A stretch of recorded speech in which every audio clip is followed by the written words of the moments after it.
Okay, FM. Okay. 101.7. Yawura Peter Boama Otukuno. Deputy General Secretary. Edima NDC Amanyuku. Many are such a name in Wachiano pay. Major Zuoba. Nabako. Oh, now coupon the Adomi, Papa. Ami. The real Mujadia Fusani. Yeah, sorry, I'm not paid. President Mahama. And so I saw you would deny now. I Wabesa, I did the mini access into my mountain. Now, I could compare that and now, now, our manageable. Now, Ghana put now, so costing in head. After we get the 20 years, I'm going to bond.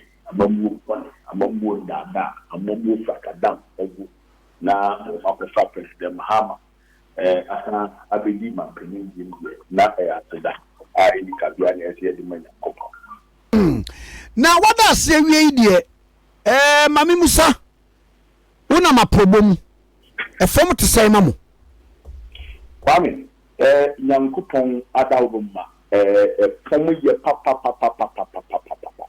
Na Kwame, she ni hɔ mama nkansi dia she ni hɔ nyinipa enye honhom bi enye invisible forces bi enye security agencies bi enye electoral commission bi eno mu betumi asisa nyankopɔn ihyehyɛ ya waye se president Mahama san babiem abedi president 2021 eko obi entimi nsan ade a yakato na Ghana also omakuno momosiginaye se amamwo bone die enyina se omoge makufu ado atranso dakokra na emese Ghana fo afa kwani asaso akire se afi die amamwo bone na ada amabu frakadam amabu die enya ade a wo beto aso ntino ya nwawo na oba se odi wadi campaign na chi pa na tie sema pedifoka na fatuto ya no mudie ho o se campaign na President Mahama enyi team bi enam Ghana aka baby ena ye mampini abidi echi a wo ba Professor Jena no Pukwat Manso enam fa ena yi owura Jena Mokito so ne pamfo enso enam fa ena party for na kata chi okuma wiepie mu ene ntori mu ne bebi a wo mu bra ho e de yensampa no enkoma timamfo na eden ne nsampa no se wo kwa asempa trea e de ukura asempa biu kampia ye na pitase ya no mo sempa we wo mu message we ye hu kampia ma ya bitwem afi message pa president Kuwari na mbe eno na anani ya yakobo ni tutu wo ko apamo no enu ase fa sa asem no asas wo mu ne o kama pa mi wo kototo papa so oh pompo de muntu aba maaye na seven elections ni muntu aba maaye na engino enyen na muka ya asem engino se muntu aba maaye dia ye ntimi be project dia wa ase bio was ade wo bi bibi ya papa no ama nyema bi sem bi o kika say so kind Olarotumia. I say those who the cause want to destroy, they first make mad. Yeah, I can't believe to say my penny bet me aka go for to about man is engine. 1 year she want to know the assemble from 2017. Later one day designs about be what I bet you show about the cartison. One go cartison that port and one go cartison so. And because confront to Abama, you know, not just say, and one no. Any Kazagana for any of Azam Kasian SU, over 16 regions now. 2 regions when out to Abama President Kukwado, and ODB President. 2 regions. 14 regions, so they don't deserve any development from President Kukwado. Time or party of me. Now, Mibo, Angibita, dear, won de ya kofa ya wo de e ka asemi de di nkan ba ko amete ye nse de ye chiefs no na wo mu bu afu contractor no as to the structure wo mu person ka yesie e de ma wo mu say be story building rather than say beye dentia eno baako ena other commentaries so amate ne say sabi we the president no we the first gentleman of the land. It is we your hene ani we your hene but sabi untimi ntiatia mampani anim saa per our culture ne said ye sitie saa nkomo we ni ana wo gini say wadawroma Kwame sabi you say ye wa grum na yete wa gro nyede na kujina kruti ase aka onyo baako a se wo ye attempt ye bobo otutu eno na atu president Kufuor ago ye yiwe fi mu se hunni madwuma utiewu ese ye nto aba no kopie na kwaje wa home wo so wa begina wa se ukra papa yi asoso Andy Rubin a wo ba be kate so bi so wa kate a be se 4 years na for kate following years 2 years we a greater akato na ko na o designs ko kire afi nkofo na trafia wo mu hwe wasa afaso ne Rubin e dia akose wo ko kate so ta ko commission ko port e na wo ko commission o expect so be bon se mama Okay, FM. so President Kufuor is the luckiest president in the history of this country. Over nature President Kufuor ye lucky ni say sika President Kufuor enya wo memfa nke so de ye mputuma enya de ketwa na kwa se de meka ye no wo de company fo ya go tutu Ghana fo be a President Kufuor akonyina eni pe di na chikakire bi e je so mo de back so MPP fo ya so MPP fo ne kura po nbu fo wo nko wo de hwe ne campaign image greater akato ya ogu de fo ani di akiri very uninciting campaign who you have been equal now na wabemodu so at here people are angry they are expressing the anger in various forms and kayania na say na ambi oba na mampeniu the first gentleman of the land na wako eyi potamu bi na ayefo ewo ho enye ntimamfo enye small boys no ayefo ewo ho amma omuhumere so say mo free anko ye mpesa mba be dada ye mo be dada ye sa ye penda da dia akeka kansema under normal circumstances no gentlemen can't them apeni ye say it's so tap on training a woje wo the president Kufuor onye serious campaign enko Ashanti region no nko tie nsem mo be katere no wonko manso adubia wonko kurana ti ho so communities ni bi wo ko betumi eremu a wo be pani tuja we do community do o de somewhat kesiye Johnson no low light no good udu we do one na obe wa ji so ko remu ka da mbaburu na betina kontin no mo low light na obi bisa se 4 years ni etwa mu no sa abran se mo so mo pen so na mo ho no mo anye o wo fa ye say your fruit bi apa enye pia ye ba mu na Ghana o kai na ye boma wo mo electricity 54%. Year free abem between 2013 President Mahama Besi 2016. Year free abem na wo electricity 84%. Sisia aka 16% ka krebi free 2016. Wofa besi ne abi no kasei. President Kufuor President Kufuor on fa 0.0001% cranka. Na anano yako Ashanti region yako communities bi let it post NDC edi ko yedi ko si ho yedi ahoma be kusu kwa be si ne sem yo eyi copper wire cry fan konko enko sign po ba ko no aka so eyi oma be bi so tanyema we hade a oman no abufuo because enye ehonko enye electricity kwa odi etwensio yaba abemu free President Mahama free abemu now your total water coverage 76% yaba ton I think about 52% to today Okay, FM. seven no ka say 9 still total water coverage 76%. The whole Ghana mo potable water wo no 76% o anje mu aduaso ntia. So everybody saying, "Sa 140 something billion na President Kufuor akopo besia ma sisi ayo koduru epic as ya Ghana ye epic no what dey den sikani fine Uko ka omusu ye di free SHS. And also you talk here. Because of that, you need to free SHS no. You have this here dia ko se mu da. Yet memu an ye say mrate. You be use petroleum revenue. And ye dia free SHS. Free SHS free mra ye sa here. Any boarding school for the back day school for Nana President Mahama starting on. Ya say 3.9 billion. A car woman in 5.3 billion a day. It's 3.9 billion. So, baby, I can free a petroleum revenue. Because in 2019, petroleum revenue, I am 20 billion. 20 billion Ghana. It's in a couple of Jimmy can't chase a Butiano board, you free as it. It is one fine free as it is. Second way. Next second way. Dr. Bawumia the president, but woman young. It's no one to me. And yes, I am a way now. Not when you were Busia poor, and the tree or man who's ready, and the bomb mine of chrono, and the new mine tika. We are what for also any season, any ruby, a book, as half a wakunya to come. Now in now, not the now cast sword.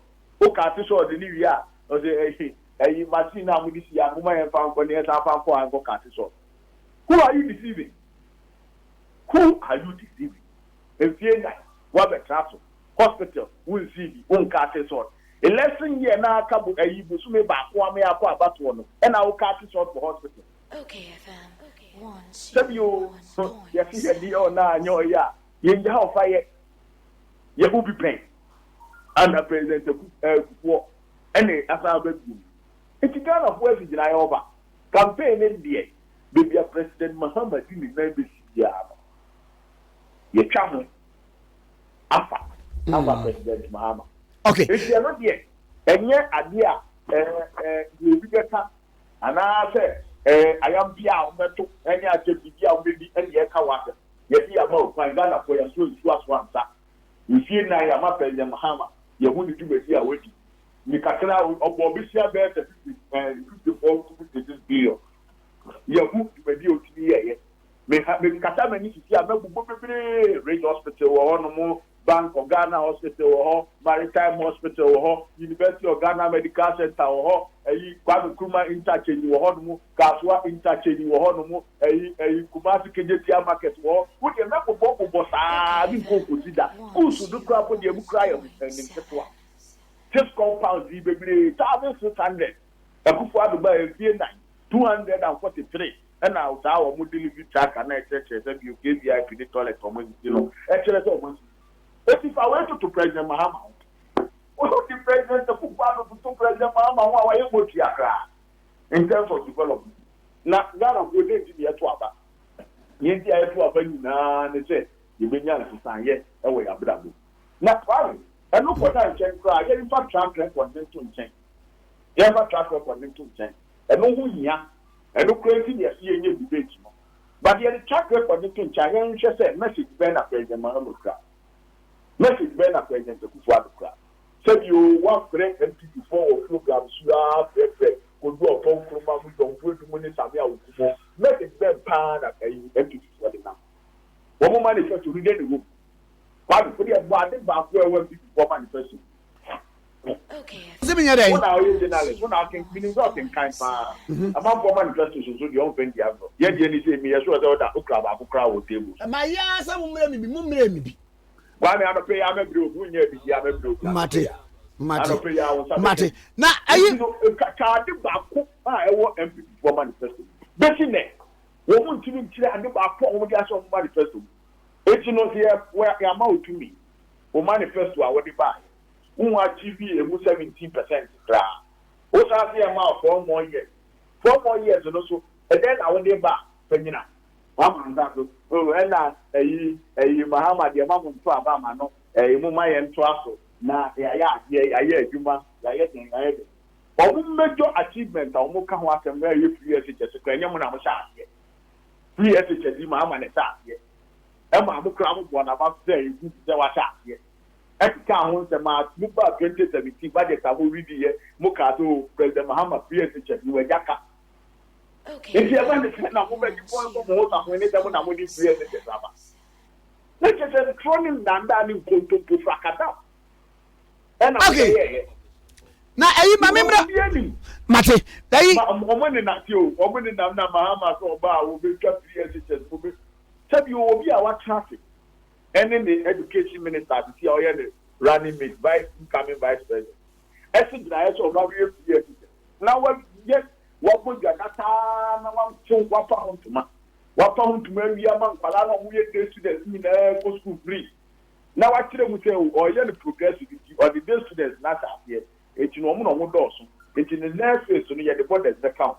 Not if you are to a new election. What about the borders have account? What you prefer over, or Mutumana, will be just 3 years. What kind of joke is this? If you over, I'll give it of course, you pa. Mate, Mammy Musa.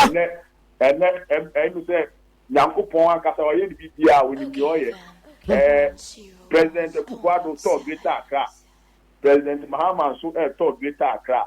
A my Aquina may have difference, no, and in the campaign, Kuyi. No, able to me actually to be a wabatu. But I mean, Nina campaign, some of my candidate Ghana for a bad year soon. Our my crowd said, one more boy, you don't know my 2 about me. It's in our back one share. And you just see me. I really did about 1 cent so much. I'm a no cassette. And now remember that you see our electoral commission. You can't print in 1 cent. You who did it say, you can't print ballot papers so far. Now, you have ballot papers now, the spine of the electoral process. And yet the most important element in the credibility of the electoral process. Now, you have David Asante, MPP activist. I will let my vote count. And you might know President Kukwado 8 opposition. Now you are contesting parliamentary candidate for Nkoko, MPP, and the Mama here. Now, the MPP for elections and some elections say I ain't mean free. And that's why a ballot paper that can't incorporate the ballot paper. Meba.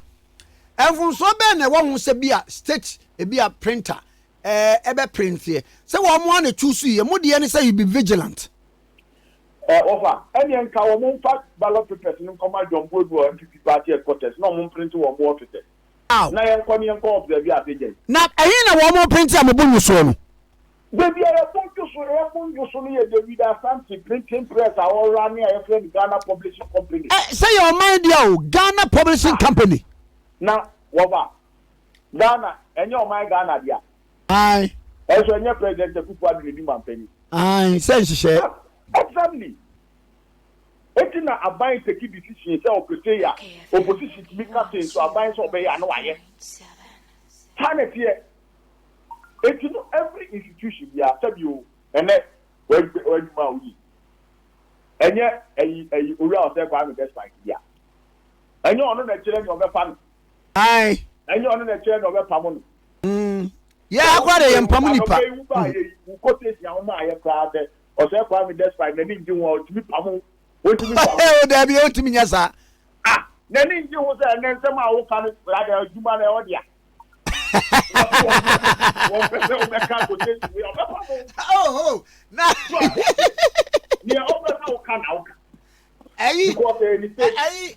okay, sir. Julius Caesar mu ebra conspirators ni ko kum Julius Caesar no ena wo mu hu akoa bi na wo mu hu no am ka so ka conspirators no one also the Casca no I'm not Casca the conspirator, I'm Casca the poet. I'm saying then tear him up for his bad verses. So family ye make person in an say will be a better say CEO of a company, say a state institution, does not have the final say or decision making in that company. That person is a joke. So you demand I didn't buy electoral commission. Anyone they decide what happens at the electoral commission. So yet the MPP need activists. And yet all your secret activity. Yet so interest were about to. Now what a print ballot papers are managed on corporate. One who is in a movie.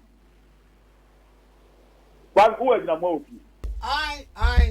Wo be enama so free we ye dia gina mo ane on town on hwema wo ba no abefo ade. Na gina mo Kristo ni se sa de so obi anya bi. Very good. Agina mo ntimi hwe nam so e ma wo ma ne yi. Enti wo bi a wo no wo interest wa abatuo mu. Ni nyina ye ni position wa abatuo mu. Na abatuo decision a MPP take oka ho ME take. Na wo no sa ho no be principal of papers out yam one seven. Me ba o. Wo the agency. Se mo print a. Mo agency ni gina ho. Je free mo aba no wo hunu. Fami, na me ka se. Eni enka yen so ballot papers ni na nkoma de go to MPP airport. Ni enka se NG to move for agent nko ho. Na mun ko monitor. Then that way you would have solved the problem. That argument does not hold overhead. Yeah, major stakeholders were about to. You find the Sokotokoni house for Bobo. Referee, Kotokoni. In fact, just to know the papa and the prayer Kotokoni. Linesman, the source I watch and Kotokolubu. Match commissioner, Kotokoni. You think you can have a fair election? You think you can have a fair game? You cannot have a fair game. Sebio, when we say will be ever consult to phone when we chat in our yen and Papem.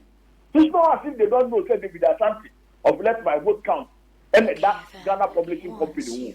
In fact, last year, a referendum, a whole ballot papers and sent by what would be my Ghana Publishing Company. And my home minister can't want them. So, no, you cannot do that, especially when the government are giving you the Electoral Commission has shown interest in voting for yes. And this is not the first time I hear the Ghana Publishing Company wants. It is you wash about one process, you know. When we say one kata no credibility or form Ghana for NG will be post everybody that just a Ghana for NG Electoral Commission. This is we're moving to a peaceful and fair election. Now, why would you say you are struggling with your image in this election? So you what's a ballot papers, the command people is on print. Tell me, you can't do that.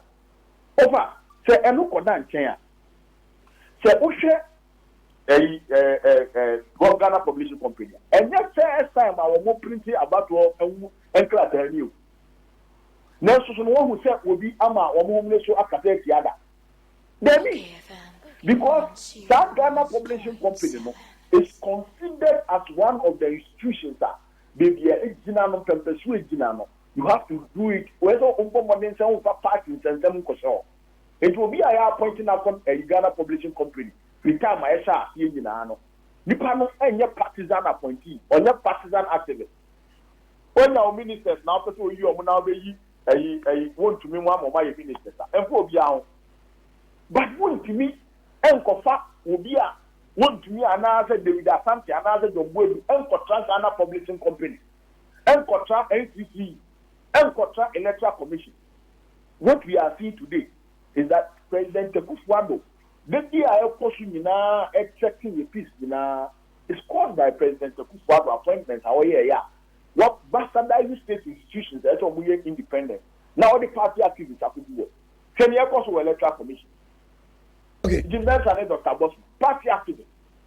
But so the party activists who Electoral Commission, this is what will happen. And I want more party activists. Let us be a woman who be purely partisan. How can you have a peaceful election in such a situation? You can't. So what you have said, the concern is a Ghana Publishing Company, a buying institution. Now, you need problem. Set Ghana Publishing Company ever for a printed ballot paper. But we cannot have Ghana Publishing Company, MPP partisan political activists, David Asante of Let My Vote Count, ASU, and among printed ballot paper. Me ba cho mami me ba o wo mo ma David Asante print ye ni problem otugu no wo papers bi wo mo de be ya adwuma ye ni problem but ballot papers otugu no e ya ni enu na winya power about we mu otugu no ye try on ye ha ani anya enya me so adwuma otugu no me busa ne say in all this more petition my courtesy bang against the Ghana Publishing Company for ever print BA as part of a electoral process. No, I mean, a humano decision, Electoral Commission, ethical. ɛwɔ ɔmo tumi sɛ ɔmo na ɔmo yi companies ɛnyɛ yɛn yɛ companies ama but as far as ɛyɛ ɔmo tumi no mmara na hyɛ ɔmo I think under Article 92 or 96 say tumi na ɛde ama ɔmo no they shouldn't apply the tumi no in favor of a certain group or race. They shouldn't apply it whimsically and capriciously. But I don't know electoral commission here no. And I don't remember that I know Mushia and you will issue no say. Never say and a serving company. Then I move you. Ghana companies after year kuku dama we are praising wa. It man your company dia manan ka ho ma anya seven no. And this is David Asante. Ghana Publishing Company. And I'm going to print in them. I don't catch it so on my execution maybe I'm a contract maybe. And I'm saying na you understand na me contract my contract and every year no my contract on to me twem eh Ghana mra ever dey see who kwan say my contract eh abide to abide contract won to me twem ba ni it's electoral commission so my card say ne wo be tie Ghana for no ma apply reason to their decision maker. They can abrogate the contract today. And that is what we are demanding. Saying to me, agents to the Edibeko Kwame, I feel about one year, fee any agents to the Edibeko. Agents won't be now up your money. One will be here. South Vigilance, no, and the idea about 1 cent a year, and there won't be an electoral commission between 40 steps, no, and the 40 decisions you're making. Yani are somehow. It's immediately. Mate, contract no one a cancel because Kwame, I am to be one year with you. Every before you want to buy 1 week in here. Now, cooperative ballot paper. What the former David is on complete. Now that's an pay. Kwame, but answer my mekono. Yesterday, you see, that's some way I come. And you in this electoral commission, and you, the BMO. Ye get so e Ghana nyina electoral commission na enyo nsem bebre e na akoso wo mem ha ma ya ma ya womne so aka ho atem ye ti wan kasa otwin a yi wai bone ya kasa ye twin kasa but mu media for civil society asofo imam for any benefit ahemfo ne ne ma wo mem ha no san nyima we bi na ese ye ka ho asem because ye ka ya obi anfie ya na akwa ya nditi kwano ye ka hu se wo china se bibi esi o mamu ha esa kwan ya electoral commission ndi ye nyama basabasa ya ye nyina na ye ho beka ete wo be ya se nukura die ebe dead e wo se di be we kwa ye electoral commission ni nyama wo gina so pa ne fapem pa wo di ye adwuma ya nyama miensa ye fe no core values omo ano omo setimo omo ho enye obi necessary no de koso a omo say that nyama we nya mo core values fairness, transparency and integrity. That fairness, transparency and integrity you must say who say the bridge mention in the boss marina for by electoral commission e mu ba ko be pa no mo di bu amana. They have undermined all these three core values. Your first appointment with a contract with in isolation. Is it fair to give the printing of ballot papers to one side of the interest groups, a political party, to print? Is it transparent to go and give ballot papers to one side of the divide to print? Does it promote the integrity of the elections to know that one side of the political divide, MPP, is printing ballot papers? Food for thought. Because about one, the integrity of the process. If the integrity of the electoral process is flawed, the outcome of the elections will be flawed. We need about two way. Not President Kufuor, the friend, attack Yaman and Akufo, Amo Master the we don't want that situation. We want a free and fair, clear, concise, instructive, massive victory for President Mahama. Okay. And that is exactly what is going to happen. Madasa no pay. Okay, 101.7. So in the Ora Peter Buama Otukuno, Deputy General Secretary Edima Elisa Menukunum. Okay, FM 101.7.